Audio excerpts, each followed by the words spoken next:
Sekarang tentang kebenaran.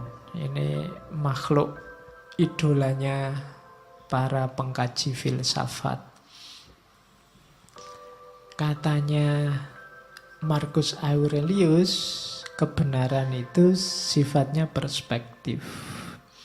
Segala yang kita dengar adalah opini, bukan fakta.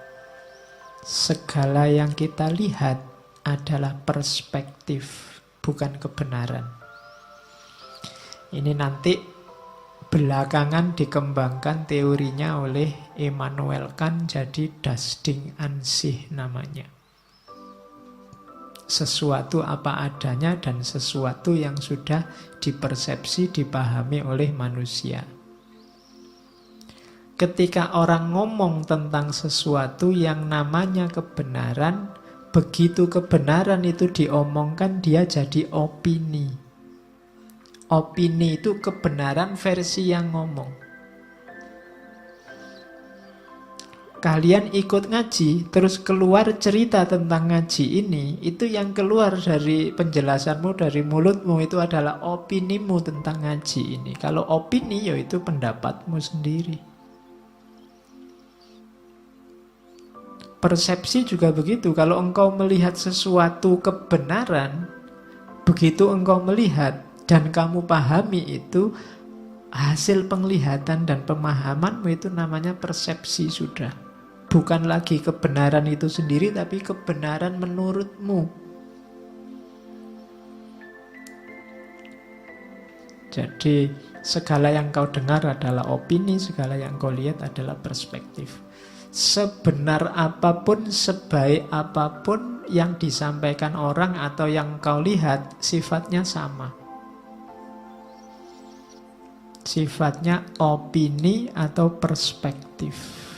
Ya, perspektif itu selalu sesuai sudut pandang siapa yang melihat. Ngaji ini penting apa enggak penting? Itu kan sesuai persepsi, perspektif yang melihat. Begitu ada orang cerita, yang dia ceritakan itu ya opini dia tentang apa yang dia ceritakan. Maka semua acara TV, semua yang kamu baca di internet, semua yang ada di Facebook dan Twitter itu sifatnya adalah opini dan perspektif. Makanya kamu tidak harus terlalu mudah terpengaruh. Jadi iya, ada kebenaran, ada kebaikan, ada keindahan, tapi begitu bersentuhan dengan manusia, dia akan berubah jadi perspektif. Ketika dia sampaikan, namanya adalah opini. Loh, ini saya ngomong kebenaran loh Pak. Iya, kebenaran versimu. Mungkin orang lain punya perspektif berbeda. Karena karakternya manusia kan memang tergantung perspektifnya. Oke, ya contohnya banyak. Kalian bisa nyari contoh sendiri lah. Satu masalah itu kamu kalau baca berita kan biasanya terus lihat komentarnya. Coba dilihat. Masalahnya sama, faktanya itu, tapi komentarnya coba dilihat. Mungkin ada yang pro, ada yang kontra, ada yang iseng, ada yang macam-macam. Berarti apa? Opini dan perspektif. Dan kamu makanya jangan mudah terpengaruh. Wong itu cuma opini, itu cuma perspektif. Sebenar apapun objek yang diomongkan. Teh ini, begitu kamu lihat, itu kan teh menurutmu. Saya yang melihat teh menurutku. Beda. Sama-sama, loh kalau dirasakan kan bisa. Iya coba, saya yang merasakan. Kesimpulannya bisa beda loh sama kalian yang merasakan. Mungkin menurut kalian, wah itu tehnya kelihatannya terlalu manis Pak. Bagi saya, oh ini cukupan. Bagi yang lain, oh itu pahit. Teh yang sama bisa banyak kesimpulan berbeda. Kesimpulanku, kesimpulanmu itu namanya perspektif. Begitu kamu cerita itu namanya opini.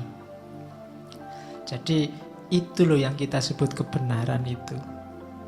kebenaran itu begitu bersenggolan dengan manusia, dia berubah bentuk jadi opini dan perspektif. Oke, terus kalau ini kesiapan mental menghadapi kebenaran. Katanya Markus, kalau seseorang mampu menunjukkan padaku bahwa yang aku pikirkan atau aku lakukan tidak benar, dengan senang hati aku akan berubah. Karena aku hanya kebenaran yang kucari, karena hanya kebenaran yang kucari, yang dengannya tidak akan ada orang akan benar-benar tersakiti. Yang tersakiti adalah mereka yang senantiasa menipu diri dan tidak mau tahu. Jadi ini sikap pada kebenaran. Tidak banyak orang suka dan siap pada kebenaran. Katanya Markus, saya punya kebenaran, aku meyakini kebenaran tertentu, tapi kalau ada orang lain bisa menunjukkan padaku yang lebih benar, dengan senang hati aku akan berubah. Karena komitmenku hanya pada kebenaran. Bukan pada orang, bukan pada aliran, bukan pada perspektif tertentu, hanya pada kebenaran. Dan ini akan lebih selamat. Hanya pada kebenaran, membela kebenaran, berpihak pada kebenaran, tidak akan menyakiti orang lain, katanya Markus. Kalau ada orang yang tersakiti, berarti mereka adalah orang-orang yang tidak mau tahu atau orang yang menipu diri. Orang menipu diri itu dia tahu bahwa ada kebenaran yang lebih benar dibandingkan kebenaran yang dia yakini selama ini, cuma dia tidak mau berubah. Ini orang ini menipu diri. Padahal dia tahu ada yang lebih benar.